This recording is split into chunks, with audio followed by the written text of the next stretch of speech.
Hey guys, so it is part 5 of Does Size Matter, and this time we're doing the fly halves. As promised, it took me very long to actually compile this list. That with the other video that I did earlier this week with the next Springboks that I think are gonna get picked, I was just very lazy to actually compile the video yesterday, or actually shoot the video yesterday. So I'm a little bit later than usual, so I hope you forgive me for that. So far, things have been pretty interesting. We've seen that bigger and taller doesn't necessarily mean better in all the positions. This time around, it is interesting yet again. We'll get to that a little bit later. We're going to go through all the teams first and how the fly halves do change the team statistics, and then we're going to go into the individual performances of each fly half. The fly halves are important for calling the shots on the park. They make the passes, they make the runs, they make the kicks, and they are very important in some teams to plug the gaps in defense, and they are most often the guy that kicks at goal. As always, I started with this massive list next to me of Super Rugby fly halves that are playing this season or listed as fly halves for this season. Some of them haven't played yet, some of them are in the development squads, but it was interesting to see that fly half heights are pretty similar throughout the teams. It doesn't really change much, but weight-wise, there is a big difference amongst the sides. From this list, I could determine that the lightest fly-half we have in Super Rugby is Ogura from the Sunwolves. The shortest one is Cameron from the Crusaders. Heaviest is Garden Bishop from the Hurricanes. He's pretty heavy for a number 10. And then also having the shortest guy, they had to have the tallest guy as well, the Crusaders, with Fergus Burke at number 10 as well. Comparing the conference sizes, the averages of each conference, we see New Zealand has a bit of a heavier number 10 tendency, while South Africa's number 10s are taller by the slightest of margins. If we have a closer look at the teams in Australia, it is a mixed bag between big, small and average. The Sunwolves being the smallest in the competition. New Zealand, they are weight-wise heavy or average. 3 teams would be considered having short fly halves though. And South Africa, 3 teams are average sized fly halves. The Jaguares are light though, and the Stormers are heavy and tall.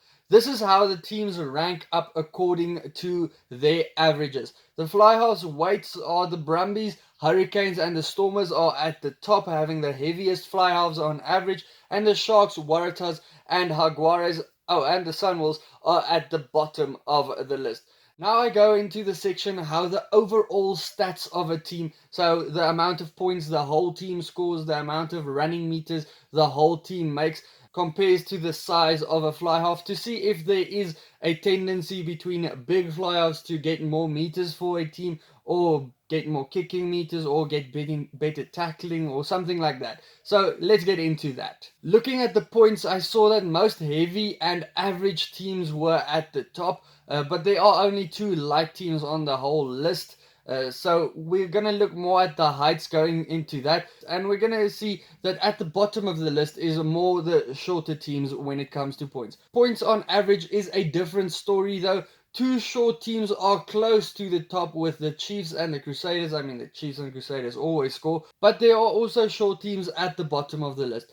Points on average means now there are no real correlation to size and points scored, except maybe the heavier teams are not in the bottom third of the list. If you do check it out like that, that's the only thing I could really read into this list. 2 Australian teams have scored the most tries so far, the Reds and the Brumbies. That's actually quite interesting because most people usually say Australian rugby is the boring rugby in Super Rugby. Again, there are no real connection between size and tries scored, except maybe the Reds and the Brumbies have big fly halves, but that's about it. But again, there aren't any heavy fly halves in the bottom third of the list, and that's the only correlation I can make there again. Same with tries on average. Again, you can see the Bulls, Lions and Highlanders are at the bottom of the list. But next up we get into something that is pretty important with Flyhalves, the kicking meters. And here we can see it is clear that teams with average sized number 10s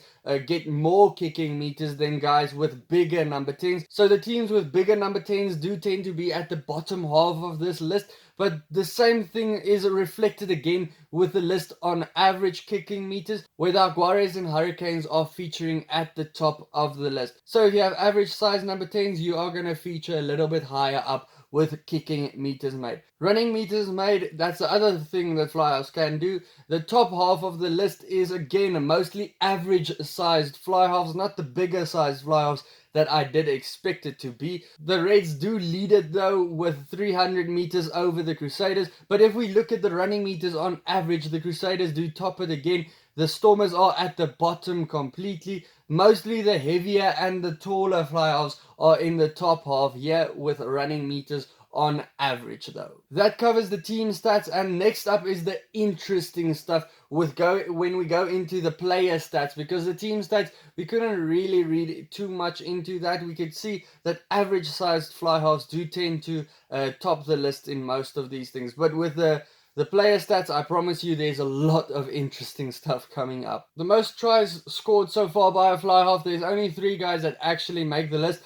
April, Perofeta and Lucas all are on the lighter side of the list, and not any of them are really tall by any means. The most try assist, Bonilla, he leads by 5, and I omitted guys that haven't made more than 1 or 0. That didn't seem any point to put them on the list. And at the top we can see the average guys tend to get more assists than any other sized guys. The most conversions have been made by Bosch. He tops the list with 15. And we can see the number 10s with average sizes again have more conversions than any other sizes. Havili is also on this list because he has played at number 10 a couple of times. But that's the only reason I did put him on the list, because he has a couple of conversions because he's been kicking the whole season. Penalty goals, Bosch is leading that as well with 16 penalty goals. That's twice as much as Steyn at number 2. It's a mixed list with penalty goals. One thing is certain, there are no light guys on this list. And it's not a lot of average heights either, so it is the taller guys and the taller guys with the average weights that is on this list. But we know Flyhalves are the main distributors on the park. So how does size affect the ability to pass? On this list we see guys with an average weight do tend to pass it more. Guys like O'Connor and April are the only guys that doesn't really fit into this list. Height-wise, it is the shorter and the average guys that do pass it more. Then I wanted to see the average, and it was kind of still the same concept. Okay, by this point, I got to a stage where I was like, okay, if short and average guys keep passing the ball, then the guys that are taller and bigger are probably guys that run and make running meters. Well, not really when I look at the stats. It is still more or less the same group of players, with only Willemse and a few other guys joining the group. And as you can see, average and shorter number 10s do tend to run it more, and not really the lighter or heavier ones are on the list. That also reflects on the number of line breaks that you can see. I mean, they are running it more, so you can see here again it is the shorter guys making more line breaks. So we can see that it is the guys that are smaller and average that like attacking more. You're gonna get more attacking from your side when you get a fly half in that's smaller or average. Defenders beaten is where things start to shift a little bit. I mean, if you are bigger, you do tend to bust a couple of tackles. Damian Willemse is a massive guy that steps anyone. So we can see a few more bigger guys on this list with defenders beaten, but height wise we see it is very much a mixed bag. Weight wise with attacking, it is still more for the average size number 10s. So still average size number 10s are the guys that are attacking more, average and small number 10s. One more bit of attacking that number 10s do is at kicking. So that took me by surprise when I did look at this list. In the top 10 are more big number 10s, with the top 5 only being big or average sized number 10s. So not really the small guys. So the small guys are going to be the guys running or passing the ball. The big guys are the guys that are going to be kicking 4 meters. On average, we saw exactly the same with more big number 10s on the list of top 10 kicking meters. Then we get into how flyhalves perform in the defensive role according to how they tackle and their size. Okay, this list is a bit big, so it's probably going to block my face a little bit. I'm going to try and speak next to it. But defensively, we can see the best tackle percentages belong to the bigger number 10s like James O'Connor, Tumua, Trask, and Willemse. Surprisingly, Mitchell Hunt is the guy in the lead of the tackle percentages, and he's a small number 10. He's sharing number 1. On the other side of the spectrum, we see the worst tackle percentages for flyhalves, and that tends to be the small number 10s, with Otere Black and Libok only being considered to be tallish number 10s on this list. The worst defensive record for any number 10 in this competition is Kerwin Bosch from the Sharks. We've always known his defensive record isn't that good. 41% success ratio, which raises the question again, is he ready to step up to the box? Because the box do play a big defensive game. He is leading all the attacking stats as average and smaller flyhalves do. We did see that what they do.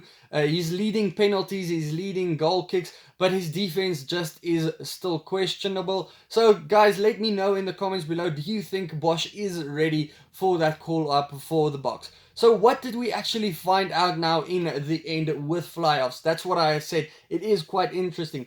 In attack, you want to have an average or a small number 10. He will get the job done. He's going to get that passes through, that runs through, and he's going to get that line breaks. But if you need to get kicking meters and you want to get goal kicks and penalties, except for Bosch, who's just doing it by himself as an average size player, you're going to want a big number 10 for that defense, that tackling and that goal kicking. He's going to be your safer bet there. Let me know your thoughts on this down in the comments below, guys. I know with the team stats, stuff didn't make a lot of sense. But when you look at individual performances, you could see there's a lot of tendencies there.